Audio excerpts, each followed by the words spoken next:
안녕하세요. 로이어 프렌즈입니다. 네, 오늘은 저희가 그 드라마 리뷰를 또 한번 해봤어요. 최근에 지금 계속해서 이제 방영되고 있는 진심이 닿다라는 드라마를 저희가 이번에 또 한번 보고 같이 한번 이야기를 나눠보면 좋을 것 같아서 준비를 한번 해봤습니다. 네, 한번 보실까요? 그리고 여기서 보면은 이제 이렇게 시달리고 있으니까 뭐 처벌이 안 되면은 뭐 전 남친이 뭐 접근 금지 가처분 이런 거 신청할 수 없겠느냐 이런 것도 문의를 하잖아요. 여기서는 이제 뭐 우리 권 변호사가 힘들다고 얘기를 하는데 실제로도 그런 것 같으세요? 현실적으로는 그런 위험만 있다. 그러니까 이 사람이 나한테 위해를 끼칠 위험만 있다라는 것만으로는 사실 접근금지 가처분이 인용되진 않아요. 예. 근데 이제 이 후반부에도 나오겠지만 그런 경우가 이제 발생을 할 정도의 진짜 딱 그 직면에 있는 경우 아니면 진짜 그런 상황이 한두 번 발생을 했다 이러면 받아들여지죠. 예. 근데 이 접근금지 가처분을 받았다고 해도 그 사람이 실제 그걸 어기면서 집에 찾아오는 걸 막지는 못해요. 맞아요. 그 사람은 나 그냥 뭐 돈 뭐 100만 원 내고 그냥 너 집에 찾아갈래 해서 찾아간다고 찾아갔어요. 실제 뭐 그거를 막을 수는 없잖아요. 뭐 앞에 뭐 경찰이 서 있는 것도 아니고. 네, 경찰이 뭐 집 앞에 계속해서 뭐 대기하고 있는 것도 아니라서 좀 그런 부분이 있어서 좀 미비하죠. 아주. 예. 저는 깜짝 놀랐어요. 너무 무서웠어. 진짜 깜짝 놀랐어. 너무 무서웠어. 침대 밑에서 저렇게 눈 마주치면 그러니까. 기절할 것 같은데. 너무 무서워. 이게 사실 형법적으로 따지면 뭐 일단 주거침이 당연히 성립하고 지금 이제 폭행도 하려고 하고. 어떻게 손 잡고 당기고. 그렇죠. 또 밀자면 이또 폭행. 진짜. 미는 것도 딸리. 반드시 우리의 이동욱 씨가 나타날 거예요. 반드시 넌 이제 큰일 났다 이제. 주인공이니까요. 멋있어. 야 진짜. 야, 변호사 저렇게 싸움 잘해요. 너무 무서워 진짜. 사실 저는 이 드라마에서 물론 이제 변호사의 업무도 많이 부각이 되긴 하는데 사실 법률사무소 직원분하고의 이제 어떻게 보면 이제 로맨스가 형성이 되는 거잖아요. 그러면서 이제 법률사무소 직원분들이 어떤 일을 하시는지가 이제 좀 많이 부각이 되는 것 같아서 그래서 조금 그런 관점에서 보셔도 좋을 것 같아요. 보면 이제 기일백리 신청, 그다음에 이제 문서 송부 촉탁 신청 다 어떻게 보면 직원분들이 다 도와주시는 부분이거든요. 수고하셨습니다. 이렇게 하트로. 그렇죠. 이거 하트. 하트는 저희가 안 하는데 하트는 안 하죠. 하트는 안 하는데 보통은 카톡 메시지 아니면 뭐 전화나 그쵸, 뭐 그쵸. 가다가 말로 그냥 좀 네. 해주세요. 자리 그쵸. 없으면 그냥 일반 포스트잇에다 이렇게 좀 하죠. 항소기한 체크하는 것도 다 중요하고 네. 정말 중요하죠. 그렇죠. 실제 이렇게 다 이제 하시면은 또 하셨다라고 또 피드백도 해주세요. 그렇죠. 예. 했다고 이렇게 알려주시니까. 그렇죠. 그러면 저희도 또 이제 믿고 일을 하는 거니까 네. 감사한 부분이 정말 많죠. 이거 지금 구치소 가는 장면. 그러니까 줄이 구치소 것 같아요. 이거 어디예요, 이거? 여기가 지금 성동구치소거든요. 지금 여기는 없어졌어요. 지금 이제 동부구치소로 바뀌어가지고 여기는 이제 예전 구치소죠. 근데 여기가 드라마에 보시면 상당히 많이 나와요. 예, 진심이 닿다 말고도 다른 드라마 보시면 이쪽을 배경으로 해서 지금 촬영을 많이 하고 있더라고요. 사실 저희도 이제 동부구치소가 최근에 생겼기 때문에 성동구치소 진짜 많이 많이 봤죠. 갔었잖아요. 예. 예. 익숙해요.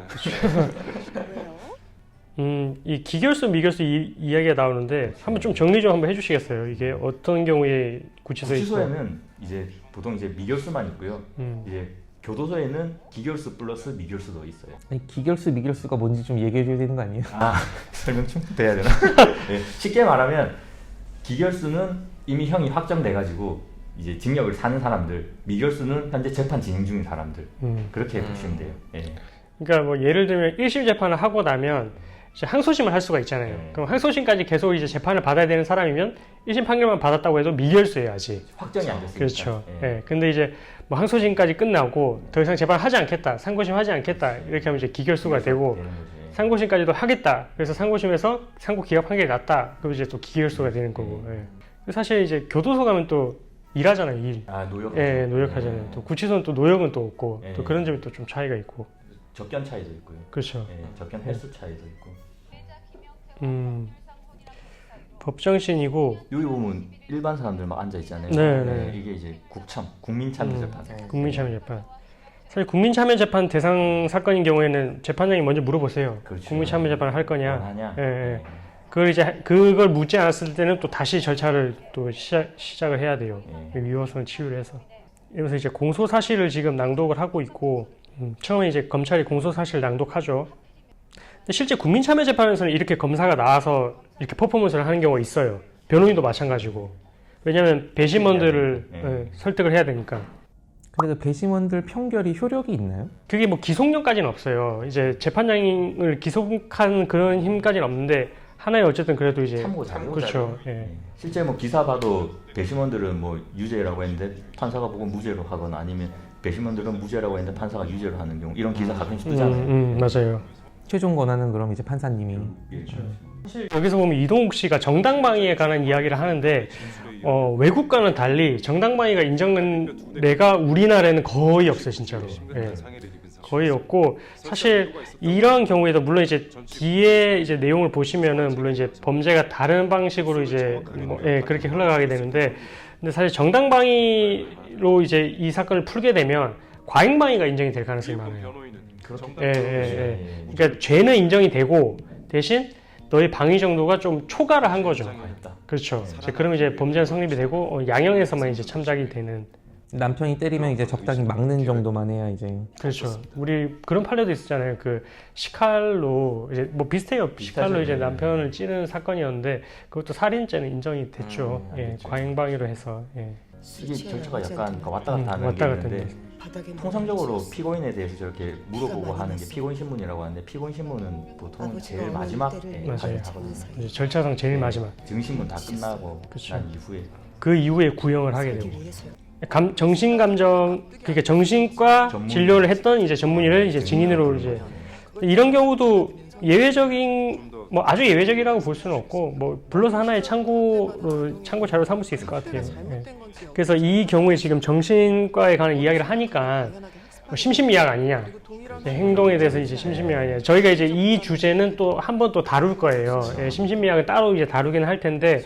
근데 사실 심신미약을 주장을 하려고 하지만 물론 이것도 나중에는 이제 6화를 보시면은 또 이제 뭐 완전히 또 바뀌어 있는데 심신미약 자체 주장도 사실 웬만해서는 또 받아들여지기는 힘들어요. 제가 볼 때는 지금 이 극 중에서 이동욱 씨는 지금 다 걸치는 것 같아요. 정당방위도 일단 안 될 것 같으니까 심신미약도 해서 여러 개 걸쳐놓는 것 같아요. 근데 굉장히 훌륭한 변호사 아니에요? 그렇죠. 근데 진짜- 수 있는 건 다 걸치고. 그렇죠. 건 일단 다 그렇죠, 주장을 그렇죠. 하는 거죠. 의뢰인을 위해서라면 뭐 어떤 것든 다 해줄 수 그렇죠. 있는 그런 자세가 돼 있어야죠. 예. 국가수 이제 감정이를 이제 증인으로 불렀고 맞습니다. 기사는 피가 흐트러진 모양새를 말하는 거죠. 예. 이 법의학을 보다 보면 참 재밌는 것들이 많아요. 이제 피가 어떤 식으로 흐트러졌는지, 아니면 뭐 둔기나 이렇게 날카로운 물건을 찔렸을 때 그 사람의 상처 모양을 보고 원래 무기가 뭐였는지 추정하는 것도 있고. 근데 지금 여기 같은 경우에는 좀 특별한 게 보통 이제 식칼로 이제 가슴 쪽을 찔렀다 그러잖아요. 네. 갈비뼈가 이렇게 있다. 그럼 보통 칼로 찌르면 이게 걸리거든요. 이런 식으로. 근데 이게 완벽하게 이제 갈비뼈 사이를 딱 이게 평행하게 들어가야지 이제 가슴을 찌를 수 있는 건데 사실 이게 쉽지가 않아요. 실제로도 범행을 보면 이제 가슴을 찌른다고 찔렀는데 대부분은 갈비뼈에 이렇게 막혀가지고 갈비뼈에 상처들이 남거든요, 나중에. 지금 여기 같은 경우는 실제로 찌른 그 동생이 뭐 굉장히 좀 정신적으로 힘든 분으로 나오는데 그런 분이 정말 뭐 이렇게 찔렀는데 우연히 그냥 쑥 들어갔다? 글쎄요, 쉽지 않은 것 같아요. 쉽지는 않고 무죄 받고 이제 무죄 판결이 났죠. 근데 이게 좀 지금 잘못된 게 그 재판에서 무죄를 받거나 아니면 뭐 집행유예 받으신 분들은 실질적으로 이제 포승을 안 하고 나옵니다. 따로 이제 그 이제 뭐 포승하는 사람들이랑 분리돼서 차도 별도로 타고요. 그리고 이렇게 나오자마자 인터뷰하는 것도 없죠. 그렇죠. 우리나라에서는 예. 없죠. 예. 예. 사실 그 정치인들도 석방되는 경우에 구치소 앞에서 그렇죠. 이렇게 갔다가 예. 절차를 거치고 이렇게 하는데 근데 인터뷰 보통 거의 안 하잖아요. 그냥. 그렇죠. 예. 그냥 자기 입장을 갖고 밝히기가 가는 거지. 그렇죠. 극적으로 보여야 되니까. 예. 그렇다고 해서 드라마를 비난하는 거 아닙니다. 예. 야, 지금 무죄 그쵸, 받아가지고 무죄가 사람들이 나왔죠. 다시 축하해 주는 거죠. 예. 실질적으로도 무죄 받으면 맞아요. 다 좋아져. 축하를 해주는 분위기죠. 예. 근데 이 정도로 굉장히 축하할 만 무죄율이 얼마나 나오죠? 도대체 얼마나 무죄가 힘들는데 이렇게 좋아하는 건가요? 저는 사실 통산 무죄로 한 6% 정도로 알고 있거든요. 그렇죠. 예. 그렇죠. 그래서 제가 한번 무죄율을 다시 한번 찾아봤는데 기사에 보니까 2017년 이제 사건인데 구속된 사람이 기소됐을 때 무죄 나오는 게 0.67인가? 오. 8인가? 거의 불가능. 거의 없다고 예. 보면. 구속 상태에서 기소돼서 재판 받으시는 거. 일단 그럼 구속되는 순간 거의 뭐 끝났다고 봐야 되겠네요. 이게 2017년 한 해긴 한데 그 정도래요. 근데 통상적으로 보면 한 5, 6% 정도는 되는 것 같아요. 5, 6%만 돼도 뭐 축하할 만한 일이죠. 20번 해야지 한 번 이제 무죄 나온다는 거잖아요. 그러니까요. 그 정도의 확률적으로 보면 그렇죠. 저희가 드라마를 한번 같이 봤는데요. 진짜 진심이 닿다는 사실 고증에 주력을 많이 한 것 같고 사실이 많이 반영이 된 것 같아요. 그래서 저희도 이제 이걸 보면서 오, 어떻게 저런 부분까지 반영을 했지? 이렇게 생각한 경우도 많았었고 또 좀 재밌게 본 것 같고 그리고 무엇보다 여기서는 아까도 말씀드렸다시피 좀 직원분들하고의 그런 관계에서 직원분들이 어떤 일을 도와주시는지 그런 부분도 좀 많이 부각이 된 것 같아서 한편으로 이제 변호사 업무 외적인 부분까지도 좀 살펴볼 수 있어서 조금은 더 좋았던 그런 드라마가 아니었나 그렇게 생각을 하고 있어요. 오늘도 시청을 해주셔서 감사하고 저희 로프의 진심도 같이 닿았으면 좋겠습니다. 구독자님들의 마음에 감사합니다. 영상 재밌게 보셨나요? 저희가 준비한 또 다른 재밌는 영상을 보시려면 이쪽으로 가시면 되고요. 구독 눌러주실 거죠? 구독은 무제니까요. 구독 눌러주실 거죠? 구독은 무제니까요. 아, 눌러주실 거죠가 너무